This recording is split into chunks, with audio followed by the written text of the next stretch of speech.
So today, let us review by going through the Tattvabodha text, what is our clarity about each of the questions that come up.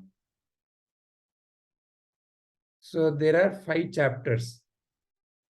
Can each one of you just quickly tell a very short, maybe not more than 1 or 2 sentences summary of each chapter?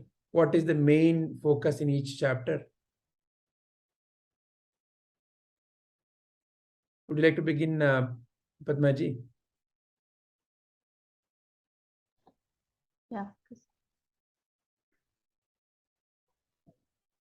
So the first chapter, which is the Adhikari, it talks about who is qualified or what are the qualifications needed to learn the text itself or to understand this one, and who was the Adhikari for the getting Atma Jnana, or who is capable of that, is the first chapter, which is about the Adhikari. Second is the Atma Tattva Viveka, where the description is about the various aspects of how we go about arriving at the self. So it basically deals with a lot of negation and what we are and what we are not. So that is another second chapter describes about that in detail, about our various sense organ, what are we composed of, what are the 3 shariras, the 3 gunas, then the various aspects of that. Then comes the third chapter, which talks about how the world comes about and what is the relationship between us and our world, whether our world we ourselves, the world, are do different things or it is the same. So it actually talks about how our world is created, why is it different for different people, and where is the origin of all that. It talks about that.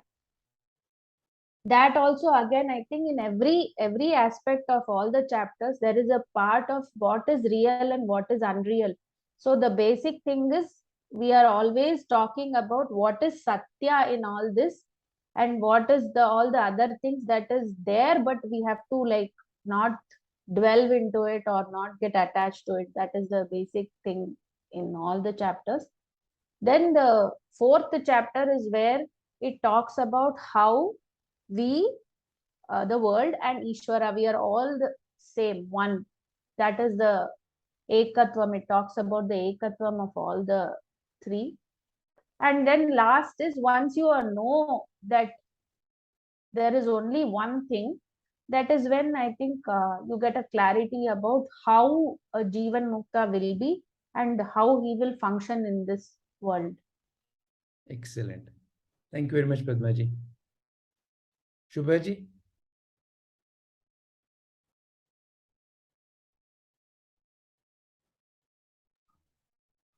Yeah, I have nothing more to add, sir. It's almost No, your own way of these 5 chapters. It's not coming immediately for me right now. Okay. It'll take some time for me to come with the sentences. All right. So after Saravananji? All right. Saravananji? Yeah, so kind of like it will be a repetition. You want me to? No, your own way of how do you summarize these chapter by chapter in 1 or 2 short sentences? Okay. So yeah, the first chapter starts with the qualifications the needed to learn this text.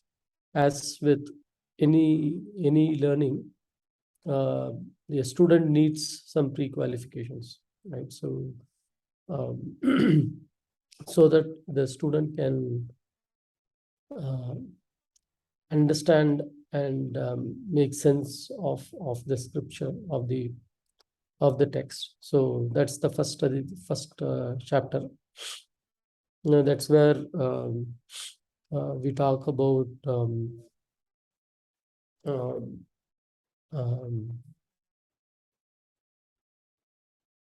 the Viveka, Vairagya, Shat Sampati, and Mumukshutva, right?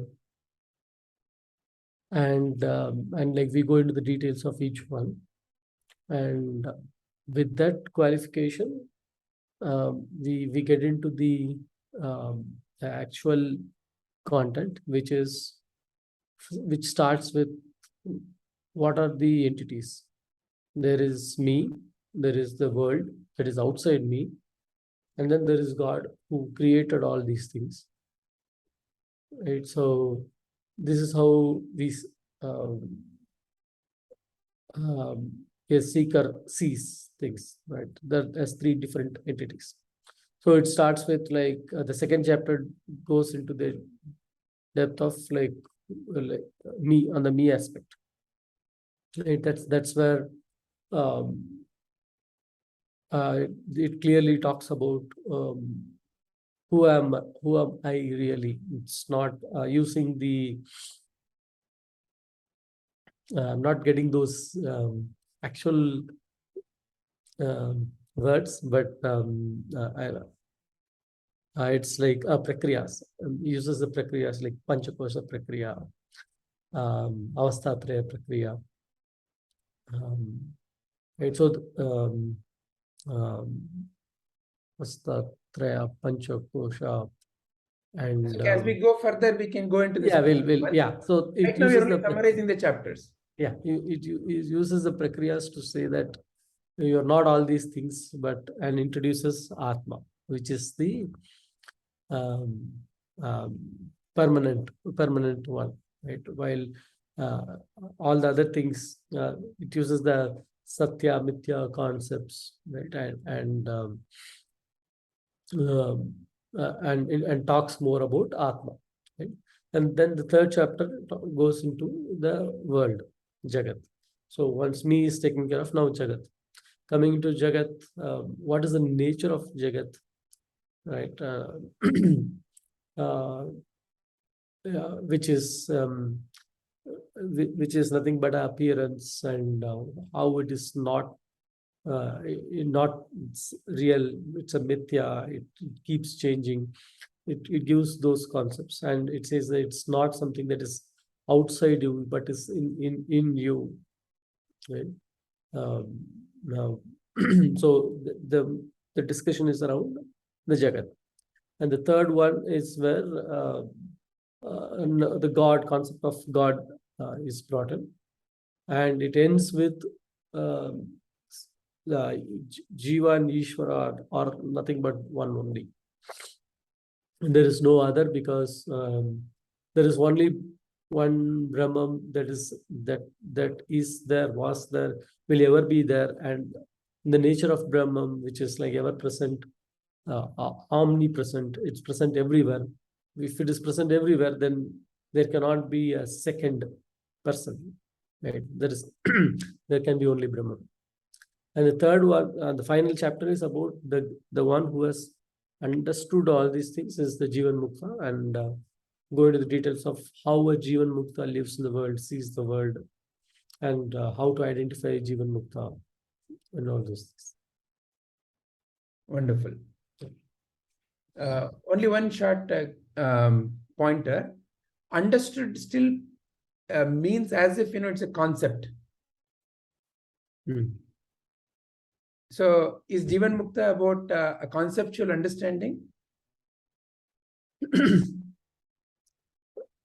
Jivan Mukta is one who has realized the truth, and is there a distinction between understanding and realizing? Yeah, understanding is like knowing all these things, but not being it. But in case of Jivan Mukta, who is being, who lives as that, who lives as this, who embodies the knowledge.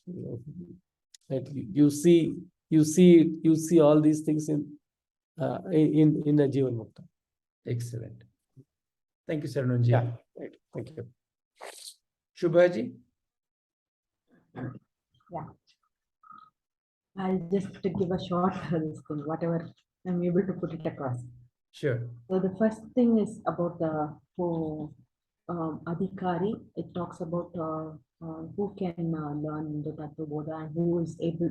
It is more to do with understanding rather than who can learn. So the qualification as to how learn the Tattva Bodha. Then the second, it talks about Atma Tattva Viveka. It is more to do with the awareness of the self and how you disassociate yourself from all illusions. Then Jagat Jagat Utpatti, in that it is more about the three gunas, Sattva, Rajas and Tamas, and how each gunas affect our personality in this world, and how we can channel it in a proper way. Then we have Jiva, Brahma, Ekatva. Ekatva. Yeah. And here we say that it is more about how we realize I am Brahman. That is the main concept in here. And lastly, it's the Jivan Mukta, where we realize that the realization happens in not after death, but it's right here, right now, where we realize that when we have freedom from ego, sorrows, and all other dualities like birth, death, sorrow, happiness, all that dualities, that is when we know that we are Jivan, we got the Jivan Mukta. Excellent. This is my short summary. Very nice. Wonderfully put. Thank you very much, Shubhaji. Thank you. So one thing is, any study, there is a background, there is a context. It's a kind of like a part of a journey. So therefore, the adhikari is essentially like a qualification gate. You don't go into engineering studies without having passed, say, 12th, or without having passed 10th prior to that. So like that, adhikari is fundamentally about who is qualified. I like to bring up the most fundamental questions and connect them to these chapters. Who is qualified to study Tattva Bodha? Because any study requires a certain qualification. So the fundamental question with which Tattva Bodha begins is, who is qualified? What are the qualities needed for someone who wants to study Tattva Bodha? Then what is the fundamental set of questions that anybody has in life, which Tattva Bodha also addresses? The fundamental questions are, who am I? What is this world? What is my relationship to this world? Who is this fellow called God? What is my relationship to God? So essentially, it is trying to understand God, me, world. This is the fundamental connection. And this is the fundamental set of questions. And that's exactly the journey Tattva Bodha also takes us through. First, through Atma Tattva Viveka, discrimination. How to discriminate Atma. Who am I truly? In the title of the chapter, it already gives away that answer. Atma. My essence is Atma. And how to discriminate that from the other Anatma. So Atma Tattva Viveka. So who am I? That is the fundamental focus of second chapter. Then we shift our attention to, what is this world? Okay, I have realized who am I. Then what is this world? So therefore, Tattva Bodha gives us clarity about how the world is coming about. What is the world? What is the constitution of the world? And how the world itself is coming. Please understand, it is not answering the why part of it. It is answering the what is the world and how the world is coming up. That is the focus of third chapter. The fourth one, Jiva Brahma Ekya or Ekatva. So this is where it takes the question of God, Ishvara. So having realized who I am, who am I, and having realized what is this world, now it is looking at the question of who is this Ishvara and what is my relationship to Ishvara. And it is establishing, again in the title of the chapter, it is establishing that this fellow called I and this fellow called God are none other than the one. They are the same. So Jiva Brahma Ekya. And then it brings us to the conclusion that all this jnana, that is knowledge, when it has become a very clear intuitive seeing from a paroksha jnana, from having heard it from someone, from having read it in Tattva Bodha, aparoksha anubhuti, when it has become a intuitive clarity in who it arises and what is his nature and how does he live in the world. And the title given for such a being is Jivan Mukta. So what is the Jivan Mukta's way of life is what it summarizes as the final outcome. So in a way, any of the typical scripture has a why the scripture is there and who's qualified for the scripture and the content of the scripture itself and the Phalashruti, the outcome of listening and realizing that scripture. So Jivan Muktate or Jivan Mukta, to be a Jivan Mukta is the Phalashruti, meaning realization, the outcome of the realization. So this is how the journey of Tattva Bodha is. So we'll now move on. Yeah, Sarvanji, you want to say something? Yeah, perfect actually. Yeah. So let's move on. So now in our study of Tattva Bodha, we did not go through Tattva Bodha text per se. So now can you tell me what is the approach we took, and did we ever really study the text by itself? So the question I'm trying to raise is, how did we go about studying Tattva Bodha? And only now we have started kind of looking into the text. Maybe you have looked at the text once or twice before also, you might have in your journey. And why are we looking at the text now?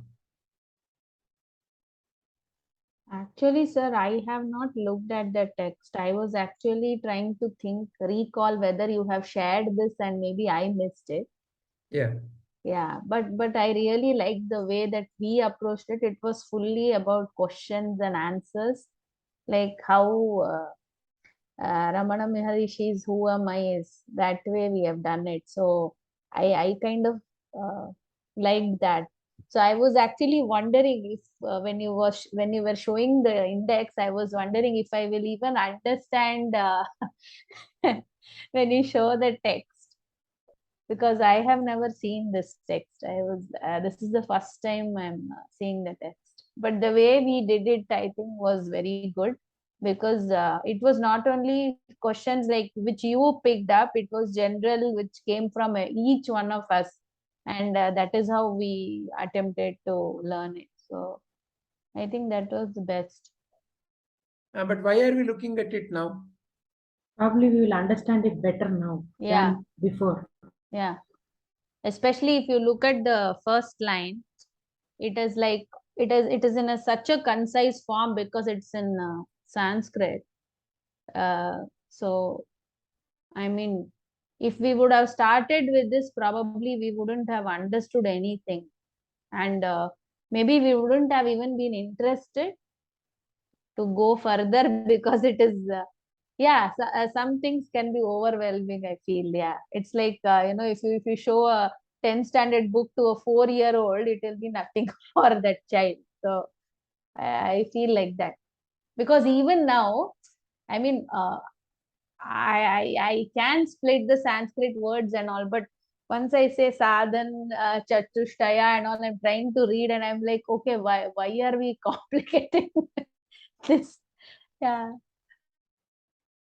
yeah, Excellent. it will take us some time to read it, but and this is very, very short, I think. The answers or whatever explanation is given for each vakya, it is very short, and we have gone in such detail. Wonderful. What is Probably the, without the yeah. videos, I don't think we could connect it with the words. Mm, Prabhuji's video also, it mm, wasn't there. I mm, don't think, yeah. Because each person learns by, some learn by seeing, some learn by listening. mm. So this is for everyone who can learn both by seeing, and at least for me, I need both seeing and listening. Listening. So probably that if you had showed me this, probably I wouldn't be sitting here today. Sarananji, your view?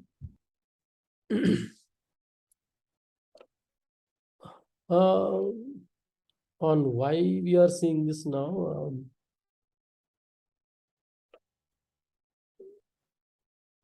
maybe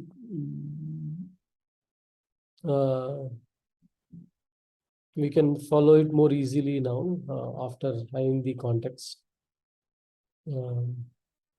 But like I used to refer and like take these questions in when I was doing my writing. I was referring in parallel to get the questions, and yeah, it's a the approach has been like how a disciple asks questions and the guru answers. It's in a dialogue manner, kind of yeah. So Prabhuji's way is basically going into the details of the answers, but here it's more actually pointed answers and done, right? So it'll be easy to follow now, because we have all the detailed discussions context. Wonderful. See, any scriptural study? Yeah, Shubhaji, you want to say something? Can we get this book from Gita Press, sir? You can get Tattvabodha from so many places. Okay. Yeah. And just for your reference, this PDF also has been shared already in the group. Yeah, But I can prefer share the physical book. you can take the PDF and you can take a printout also. Yeah. So scriptures are like science and math books. Okay. They're very precise. They are to the point. They are written to bring out the inner clarity. So when writing a science book or when writing a math book, the professor or the scientist who is writing that has a very deep insight.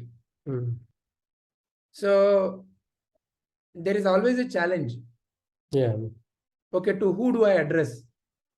So therefore, any science book or any math book, and that's why even Tattvabodha is beginning with Adhikari.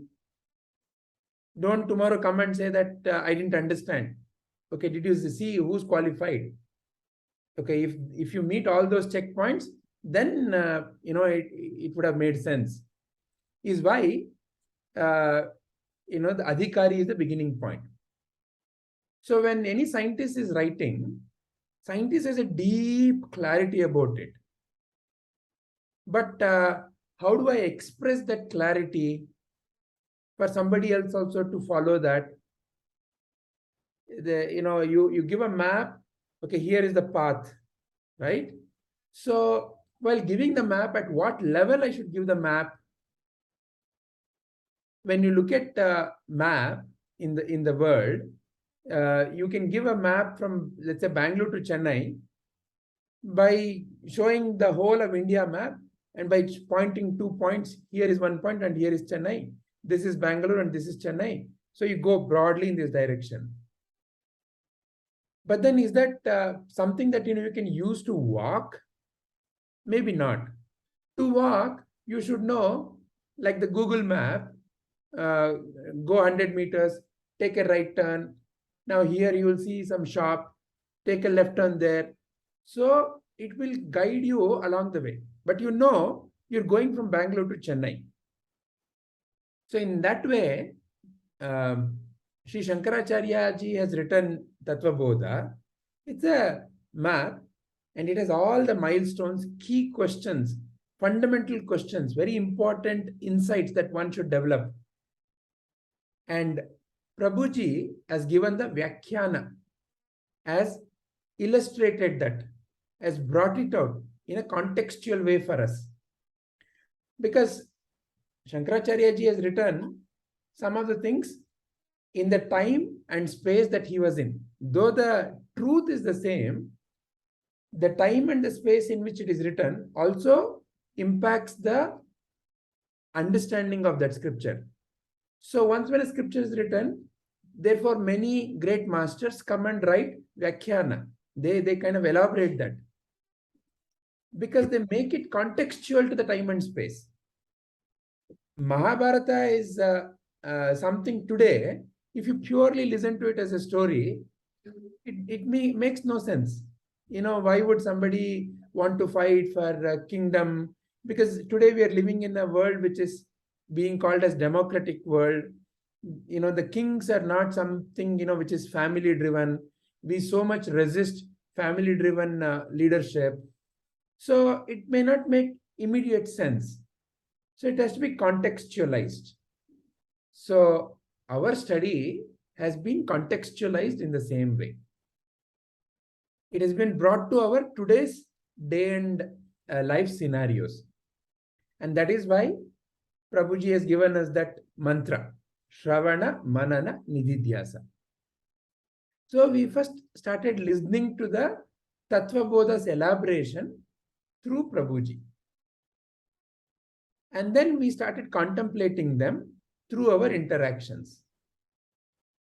And now we are just kind of once again looking at the map and saying, it's like we go to some nice place and we spend few days and come back. After a year or two, we all come together and we look at the photo and say, hey, how was that? You see what dress you are wearing? Hey, that food that we eat, remember how it was? So we kind of are going through that feeling of, we've already been there, done that. So in that sense, now today, we're taking up this. But we can anytime pick up this. Now we'll be able to relate to it in a lot more deeper, because it has become a experience now, in one sense, having lived through it. And now we are just going to quickly see those questions and those insights that Shankaracharya ji is giving. So we can quickly English. So maybe each one of us will read one. Yeah. And if at all, if you have any questions, we will stop at it. So we'll start from Padmaji. So we'll go first one itself. Yeah. Adhikari, Sadhana Chatushtas. Sorry for interrupting. If you want it to be quick, maybe we can for now focus only on the English. Okay. We will explain for those who are endowed in the fourfold qualification, which is Sadhana Chatushtaya, the mode of discrimination, which is the means of liberation. Yeah, if anybody feels they have a question or want to add something, please add. Otherwise, we'll just read it. Yeah. Okay. What are the fourfold qualifications? So how do we want to do it? Do we want to kind of each So one there of- are 4 chapters, no? Let us do one chapter like that. Excellent. That's also 5 chapters actually. Yeah. That's also one way of doing it. No problem. Yeah. What are the fourfold qualifications? The capacity to discriminate between the permanent and the impermanent. Dispassion to the enjoyment of the fruits of one's actions here and hereafter. A group of 6 accomplishments beginning with sama. Sama or sama? Sama. Sama. Sama. Sh- The yearning for Shama, liberation. Shamadhi. Shamadhi Ah. Sampatti. Sir, could you scroll down? Yeah. What is meant by the discrimination between the eternal and the ephemeral? Ephemeral means something that which keeps on changing. Changing. Eternal means something that is permanent. Yeah. Brahman alone is the one Nitya Vastu, the eternal factor. Everything else is Anitya, that is impermanent. This conviction is the discrimination between the eternal and the ephemeral. What is dispassion? One more thing. Ephemeral is also many a times referred as temporal.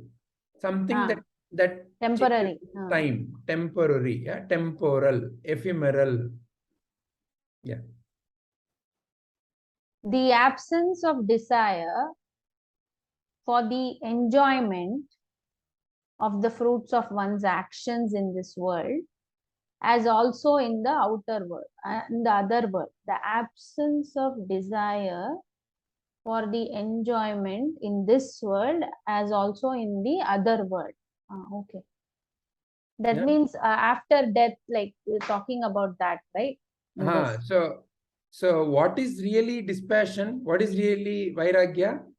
Is, oh, I am doing all this unselfishly. For what? To get swarga. So that is also an attachment. Yeah. What are the accomplishments of sadhana starting with shama? They are sama, dama, uparama, titiksha. English, when we say it, it's Shama, shama, dama.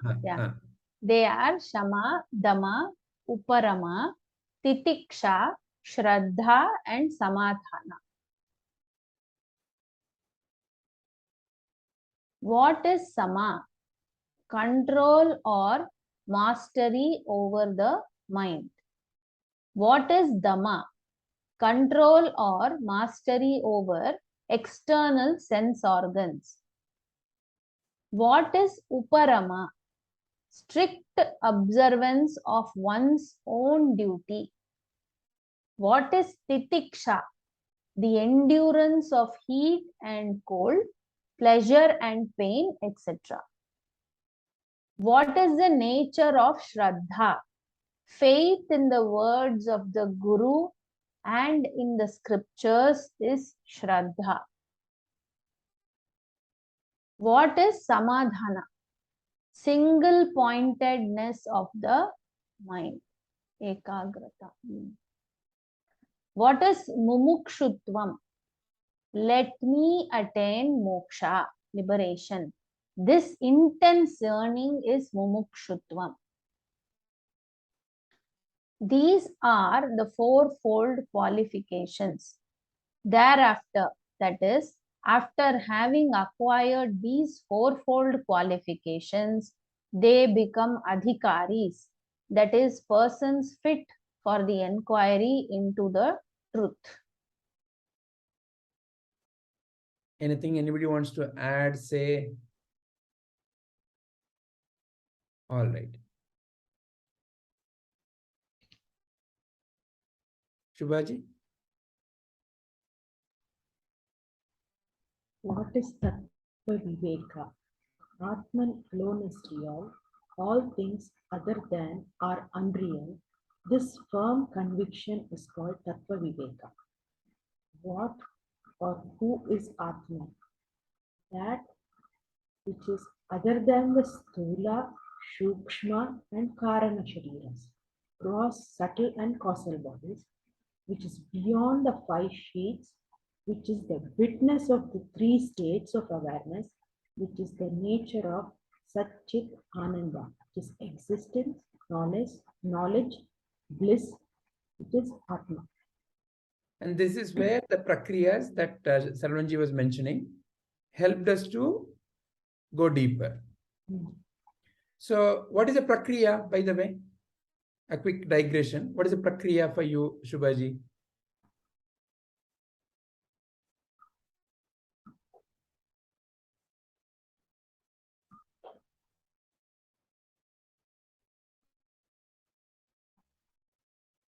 So for example, you may recall the children prakriya, the society child. Yeah. Who am I? What the society thinks? What others? So there are 3 children that are born at the same time. Society child, then the biological child, and then the divine child. Yeah. So through that prakriya, what is that one can realize?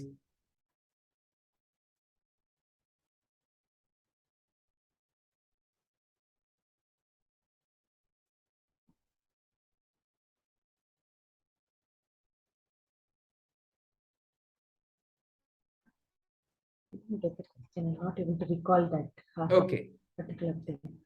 Are any other prakriya that is coming to your mind? That through the Tattva Bodha talks we have heard? Any other prakriya anybody wants to refer or suggest?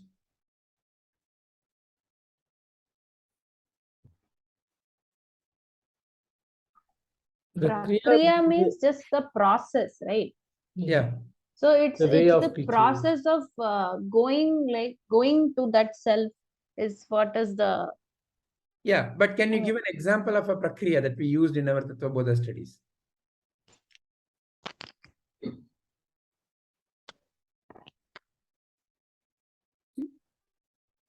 Yes, Arunji. So this it's not gone. The other thing can be the Nitya Anitya Vastu. Yeah, so what is the prakriya that can you recall? What about that mud example, sir? That is also coming into the prakriya only, right? Sure. Yeah. So it is the any form, whether it is the pot or the plate or a glass, but the it is going through a process and taking a form, that's all, but the origin doesn't change, which is the mud. Similarly, the gold example, I think these two. Yeah, so those are examples. Yeah. Can you think of any other prakriya that you have heard so far? Water. That's also an example. Prakriya. Okay, Sir, so I don't think I'm not understanding the question very clearly. okay, so while understanding the while understanding, for example, while understanding who am I, Prabhuji gave us several examples, as well as he took us through simple prakriyas. See, for example, dhyana. Tattvamasi Sarvam Kalvidam Brahma. Yeah, so these are statements. Okay. Yeah. So for example, I'm feeling very anxious. So the teacher may say, okay, so just focus on the breath. Slow, deep inhalation, exhalation. Okay, now how do you feel? So now that a student may say, oh, my sense of anxiety reduced. Now the teacher may ask, okay, what do you think happened? How did it reduce? So some technique through which the student is able to experience it, isn't it? So like that, Kriya is something that we do as a practice. Similarly, Prakriya is something that we use as a tool for the intellect to quickly realize. So the examples are in one sense like that. You know, when mud, all the parts made up of mud, different names and forms, but mud. Simple example. Another simplest prakriya through which, you know, we saw something is Prabhuji would remove his glass and say, if I say this is me, what would you say?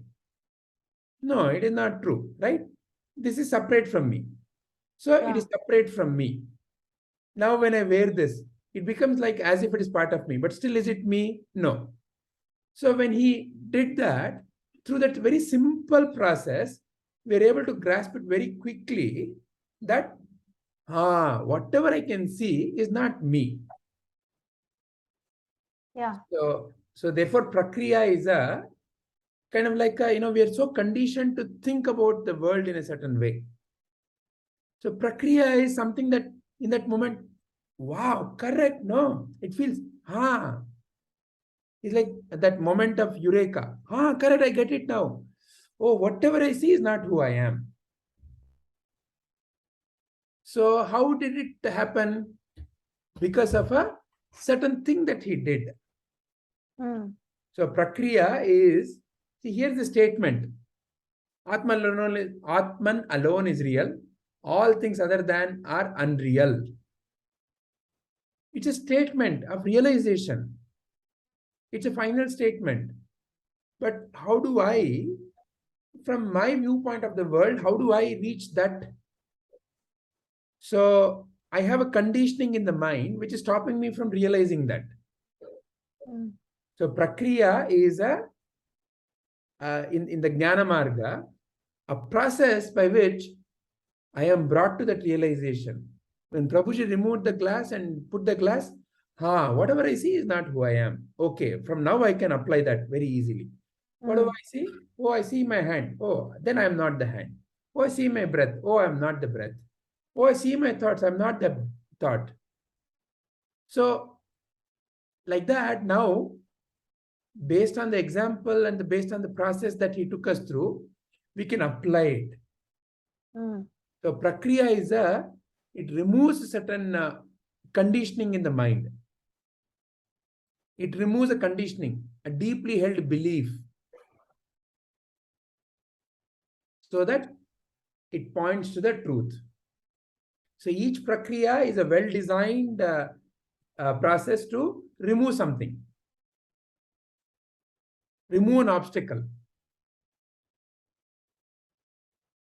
Is this bringing clarity? Yeah. So what you're trying to say is like how I connected it is like we have been questioning through Guruji's videos itself. I think a few times Guruji itself prompted in those videos like, are you the Sthula Sharira? Then we think about it. Are we the gross body? Then we came to a conclusion that no, we are not that because it's changing. Then when he talks about the Sukshma Sharira, again the same question. I think that the negation is the negation is not Prakriya. Prakriya is a teaching method using a certain small tool to make a particular, to bring a particular clarity or to remove a misunderstanding. So that's why I'm again and again giving the example of him removing the glass. See, him removing the glass and saying, I can see the glass, so I am not the glass. This is a very simple prakriya. What is that it is removing? So far, I had a firm belief that glass is part of me. how do I separate? I am the body is a very deeply held, firm conviction, right? But is it not negation also? It is negation. It is negation. But What I am not is becoming more clear to me. through the technique, Prakriya is a technique. Think of it like a Sukha Pranayama is a technique. Think of, Bhastrika is a technique. Think of Gayatri Japa as a technique. Each technique is for a particular purpose, right? So similarly, Prakriya is a tool to remove something or to point at something. So the teaching, see that in the teaching, look at the teaching. It is not like Prabhuji came and said, now 9.1, who is Atman? Now, children, go to 9.2, that which is other than Stula, Sukshma. He did not do it like that. Correct, yeah. Huh? So there is a mixture of examples. There is a mixture of day-to-day scenarios and certain tools to remove our conditioning. Or demonstration. Right? So, Prakriya is a tool to remove the conditioning, deeply held belief system. So, through all these techniques, we've been brought to this clarity. Here we are now when we are reading. So, I want you to recall, now when you go back to the videos, you can recall how we were brought to this realization. Here, Shankaracharya is giving us the realization. See, a question is asked, who am I? I am none of the things that I see. Shankaracharya can give a statement of realization because it is deep clarity for Shankaracharya. Correct, yeah. But how I am brought to that same clarity? So the step-by-step approach is the overall teaching, and in the teaching, Prakriya is a tool that Prabhuji adopted to bring clarity to certain aspects. So now, today we are just going through this. And now, when you prepare, go back now, look at all the places where, such conditioning of the mind was removed. All right. Is this making sense now? Because I still see Padmaji and Shubhaji. No, I am thinking like, so if somebody asks like, what is the Prakriya Guruji used means, I still don't have a very straightforward answer. That is why I'm thinking, because all this while, what I'm saying is how I understood it, like the whole thing. Like he will question like, are you the Stula? That is how I questioned myself as well. Like, am I the Stula Sharira? So what is Stula Sharira? First, I need to know that to answer such a question. Like from what you said, Padmaji, if you read this, you can take it as like what technique, what very popular techniques which Prabhuji used. Yeah, so that is what I'm saying. So that is the three like I baby can thing. only connect it to the examples that he quoted and this kind of questions that we came up with. So that's why I'm those are all whether I missed explanations. something in the video. Those are all explanations, like how here we say Shariratriya Prakriya, given a name. So the names that we can give to Prabhuji's teaching will be the three baby Prakriya. Okay, I'm not this community baby. I am not the human baby, right? So the tree baby are the eyeglasses Prakriya, right? So is that right, Vijayji? Yeah. Absolutely. So essentially, in stories, we have used so many stories. You heard so many stories. Yeah. What is the purpose of the story? To remove a certain misunderstanding. Yeah. So therefore, Prakriya is any tool in the Jnana Marga, any tool that removes an obstacle. Okay. So because all were removed, we are able to explain. Correct. Yeah, that is true. Yeah. Explanation comes only when clarity emerges. Correct. So when somebody asks you, who are you? Today you can probably talk for hours together. Yeah. But that is the clarity that has emerged because certain deeply held belief systems have been now shaken Broken. up. Yeah. Broken. So Prakriya, think of it like a tool to chip away such conditioning. Yeah.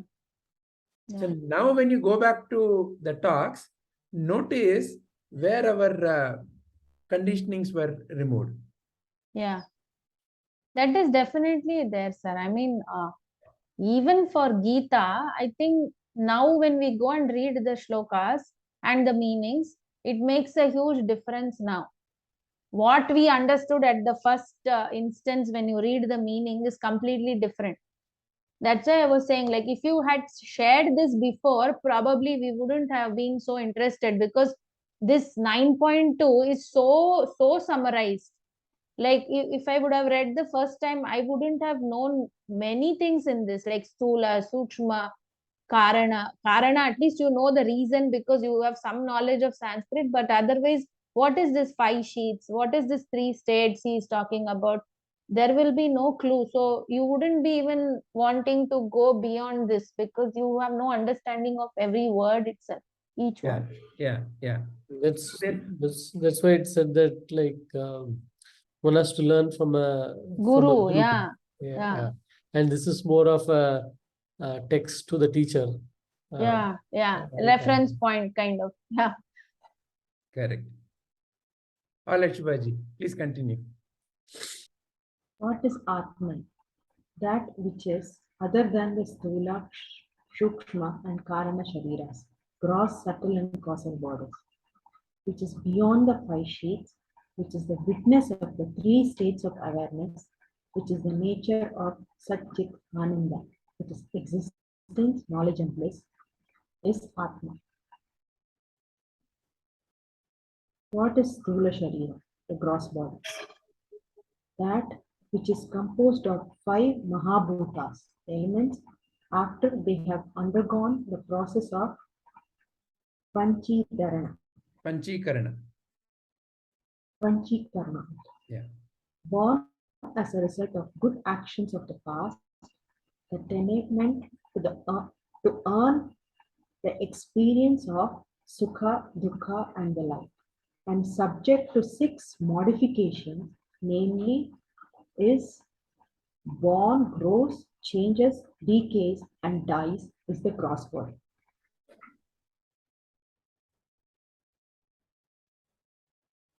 What is Shukshma Sharira, the subtle body?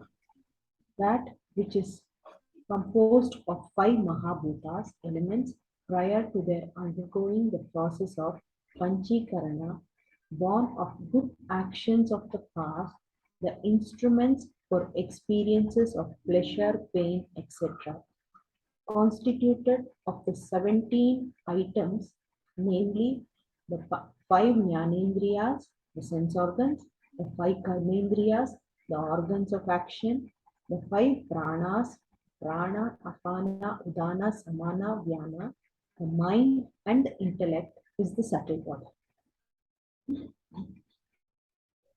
Ear, skin, sense of touch, eyes, tongue, which is the sense of taste, and nose, smell. These are the 5 Jnanendriyas, organs of perception.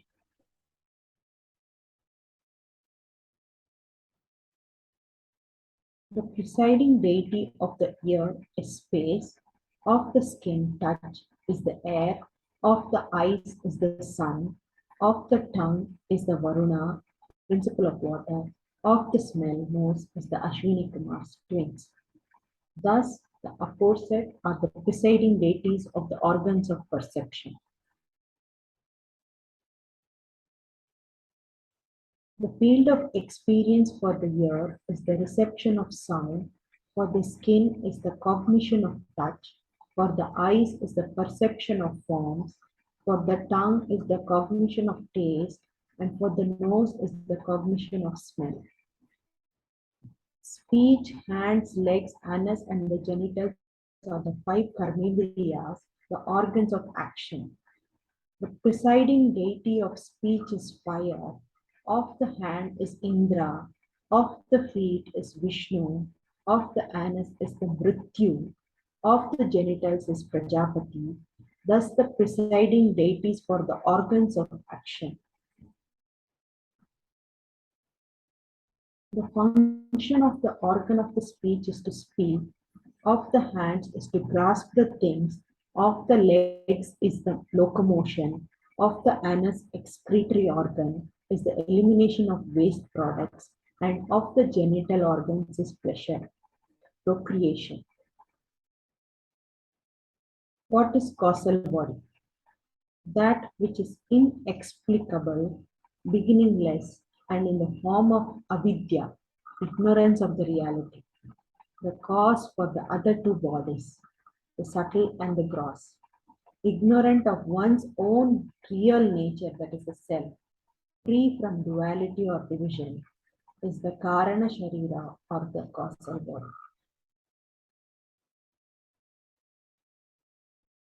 What are the three states of experience? They are the waking state, dream state, and the deep sleep state. What is the waking state? The state of experience in which the sense objects, sound, etc., are perceived through the sense organs, ear, etc., is the waking state.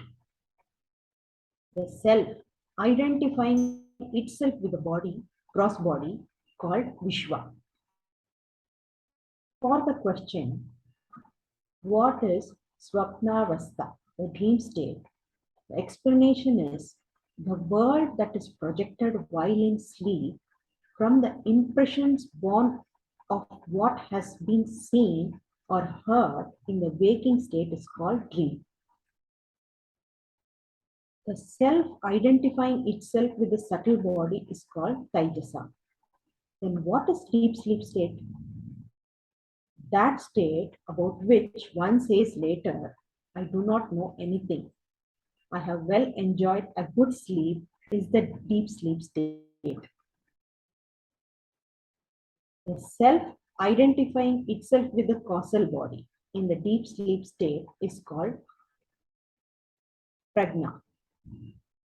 What are the five sheets? The food sheet, the whiter air sheet, the mental sheet, the intellectual sheet, and the bliss sheet are the five sheets. What is a food sheet?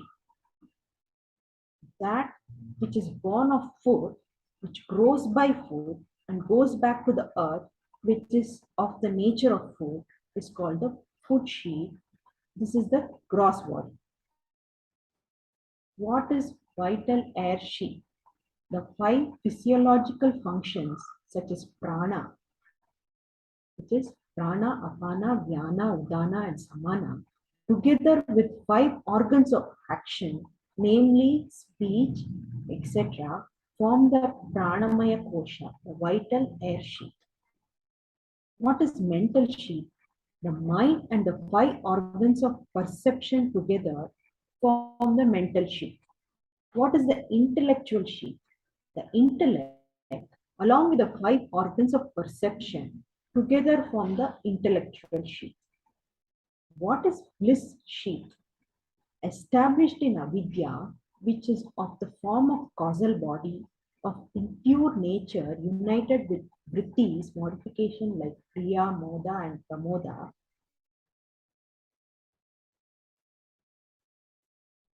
Can you please explain what is that impure nature united with the vrittis? Yeah, even I had that didn't question. understand. Why the word impure there?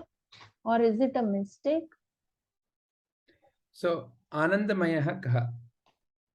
So Anandamaya Kosha. What is Anandamaya Kosha? State of bliss. Yeah. So the avidya, avidya means what? Unaware. unaware. Ignorance. Yeah, Ignorance, yeah. ignorance, right? Ah, Vrittis, where are the vrittis? Vrittis are in the mind. mind. Yeah, so the tendency of the mind. So impure nature. What is impure nature? So it is like Rajoguna, Tamoguna, even Sattva Guna, which is not yet clarified with the Jnana. So that's why Priya, Moda, Pramoda, different levels of pleasure. It's called different levels of pleasure. I want it. I have it. I am eating it. It is now mine. So there are different levels of pleasure. So where is all this coming from? It's all coming from Mind. mind, and incorrect or not yet clarified by the jnana, impure understanding that I have to have it, I have to possess it. And this is the cause of next. So the cycle of action is because I am seeking pleasure, no? I'm seeking pleasure. And pleasure are at various levels. Priya, Moda, Pramoda. Okay, so here he is describing that avidya after saying that. What is that? Right. Results in all this. What is that? Yeah. Mm. No. See, how I understood this is what is bliss sheath. So I am thinking he's explaining the bliss sheath. He is not explaining the bliss sheath established in avidya, and then he's explaining that which is of the form of the causal body of impure nature. Yeah, now I got it. Yeah. Okay. Can you say, Padmaji? I'm not sure if I understood you clearly. No, what I am saying is, when he's saying Anandamaya Kyaha, what is bliss sheath? I thought he's explaining what is bliss sheath. No, here he is saying it is established in avidya, and then he goes on to describe that, right? Which is, what is avidya? It is which is of the form of the causal body of impure nature united with the vrittis like Priya, Moda and Pramoda, right?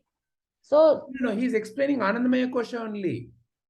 See, Anandamaya Kosha, see, again, it's a model. It's a mental model to remove our misunderstanding about who am I. So, the physical sheath, then Pranamaya. Okay. Then, ultimately, the pleasure seeking. There is a body that is pleasure seeking. It's essentially a mental construct. There is no physically separable body called as Anandamaya Kosha. But what is Anandamaya? There's a tendency in each one of us to seek pleasure. no, that is okay. I understood that. But why is he explaining it like this? Because we are established in avidya only, we don't have that Anandamaya Kosha, right? The pleasure seeking from the objects of the world is what is causing the ignorance body called as Anandamaya Kosha here. Yeah. Anandamaya Kosha is also not you. Yeah, no, that is correct. Yeah. So what is the physical sheath? Very clear. Yeah, Yeah. no, all were like very, I mean, it was very, very clear, and it's also coinciding with what I think at Yeah. least I have understood. Yeah. So this part is So a this bit, is also in the mind only. See, there are two ways of looking at it. Fundamentally, there is something that you cannot see, which you call as mind, and something that you see, you call as body. Okay. So now here, it's further being divided. Physical body, you can clearly see. But there is also a energy body, which you can perceive very clearly.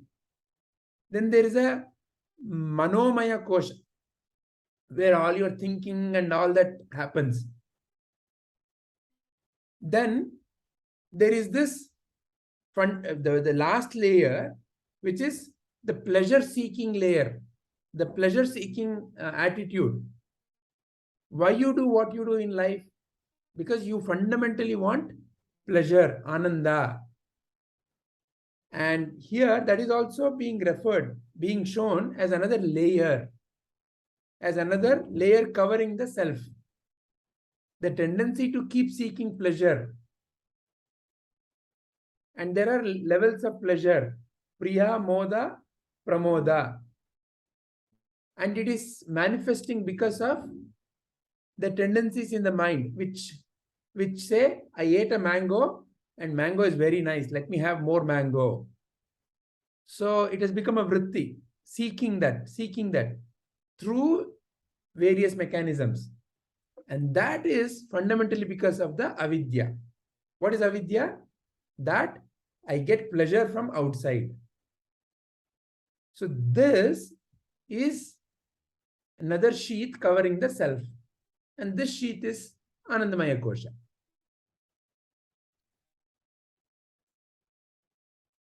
Is this... Can I also? Yeah, please. Yeah, so Yeah. here the explanation is focusing on the bliss that we get in deep sleep state out of avidya, not with the knowledge, but out of avidya. And it is still it is still with the mind, which is of impure nature, with the vrittis, the likes and dislikes. Okay, it is just that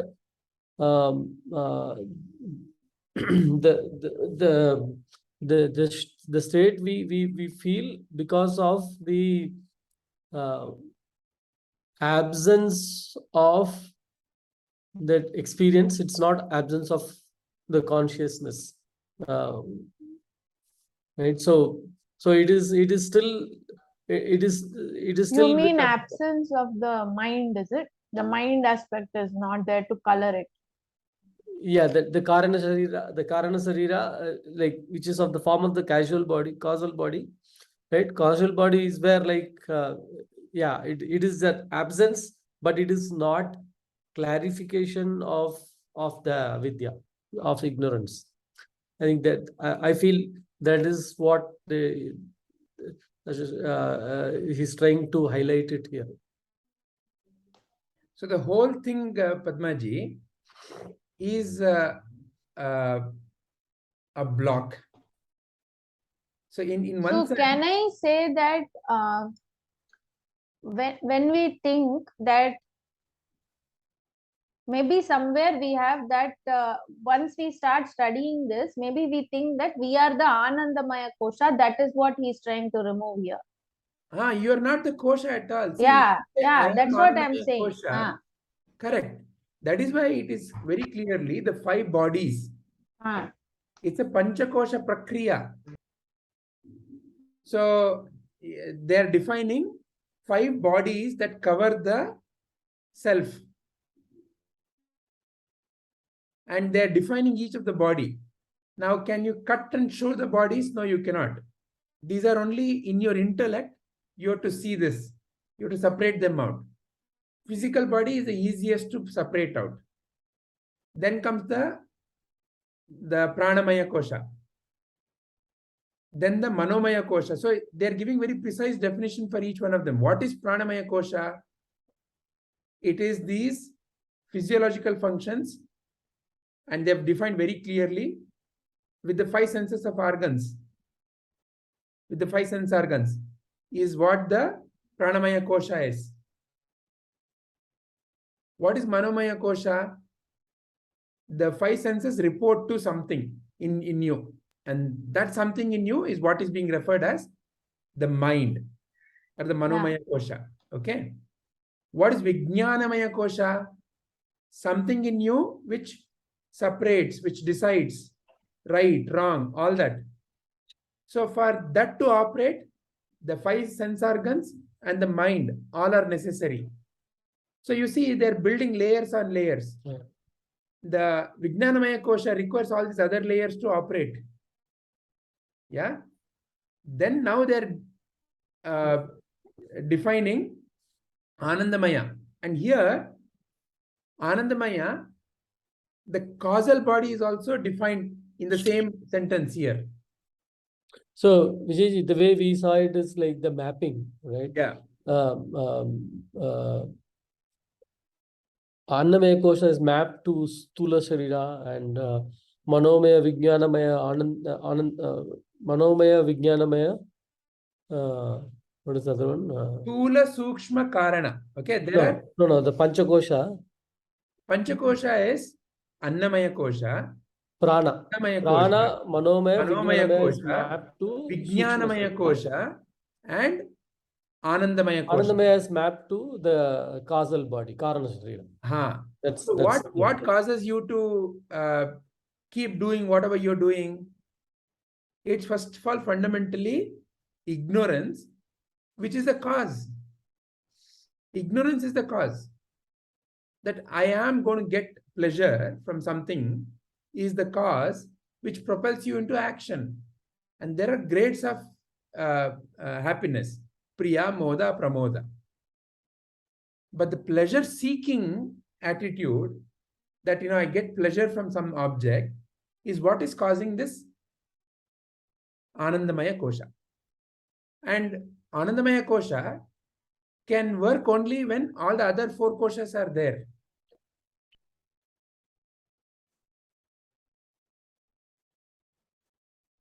So in that way, it is the ultimate layer. Your fundamental nature is to seek pleasure. Any creature avoids pain and seeks pleasure. Any creature in this world. So therefore, it is the most subtlest and the fundamental sheath covering the self.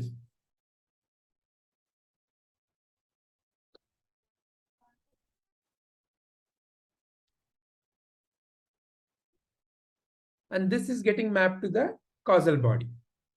So it's a model. Think of it like a model of looking at the whole. One model is breaking it into 5 bodies.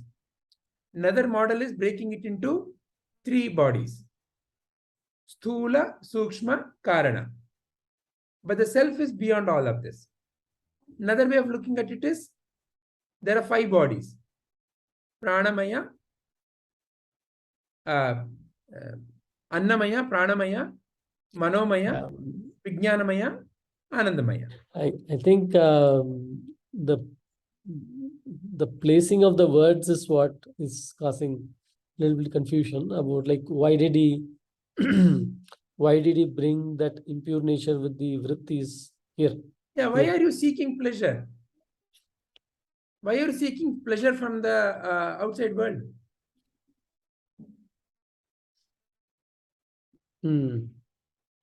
Because there's an avidya. Because there's an avidya that, the pleasure is from the outside world.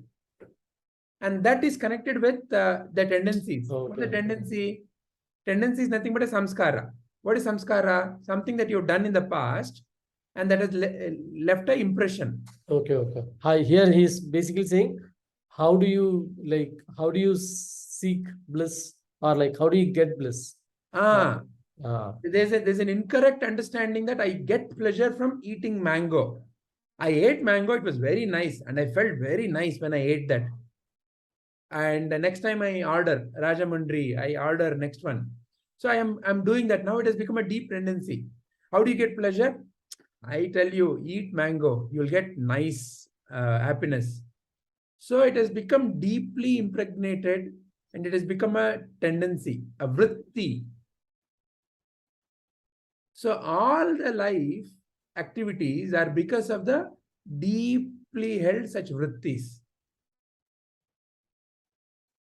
Pleasure-seeking vritti. In all the activity, you're seeking pleasure.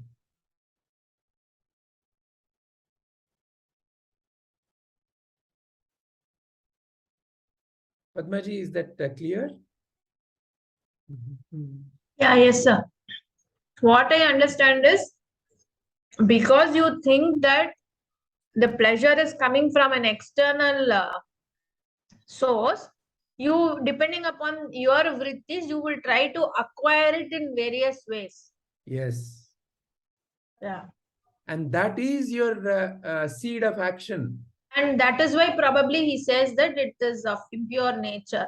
It is, and Yeah, that because is it's what I'm not the propelling. right way to attain that, and you are beyond that is the again understanding that you have to have. Yeah. Correct. Yeah, You I are got it. Anandamaya Kosha.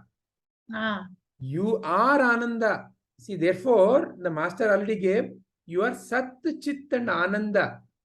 He is not saying you are Anandamaya Kosha. Hmm. yeah, now I understood it, sir, because I think somewhere along the way, I think somewhere through the middle of the studies also the same question I had, because I thought that the Anandamaya Kosha and the Satchit Ananda is the same, like No, that's how no. you will feel. That's what I think that understanding got clear today only. Good, we Excellent. did this. Excellent. Yeah. Yeah. Yeah, Shubhaji. Are you all okay to continue? It's already 8:25. Are you all okay? If so, how long can we continue? We can finish this. Yeah, we can finish it, sir. Or today we'll finish it off. Okay. You mean finish this chapter 2? Oh, okay. We'll finish chapter 2. Because you have one more class now, sir. That is at 9 o'clock. Okay. Yeah. We need a break in between. Certainly. We need a break for him to take that. Yes, Shivaji. These are the 5 sheets, Yeah. just as bangles, earrings, houses, etc., known as mine, are all other than the knower. So too, the 5 sheets known by the self as my body, pranas, my mind, my intellect, and my knowledge should all be other than the knower, and so cannot be the Atman. Yeah. So now it is very clear, no? Yeah. Then what is Atman? It is the nature of Satchit Ananda, existence, knowledge, and bliss. What is Sat? Sat is what? Sat is that which remains unchanged in the 3 periods of time. What is Chit? It is of the nature of absolute knowledge. What is Ananda? Of the nature of absolute happiness.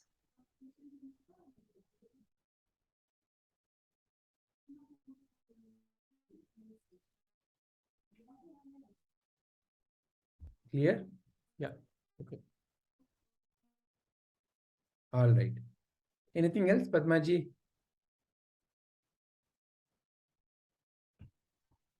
No, sir. All right. So now that we are here, though I mentioned, from the next session we may not have the session, but the week after is when I was thinking of bringing the other teachers. Now we okay. Let's first end the contemplation.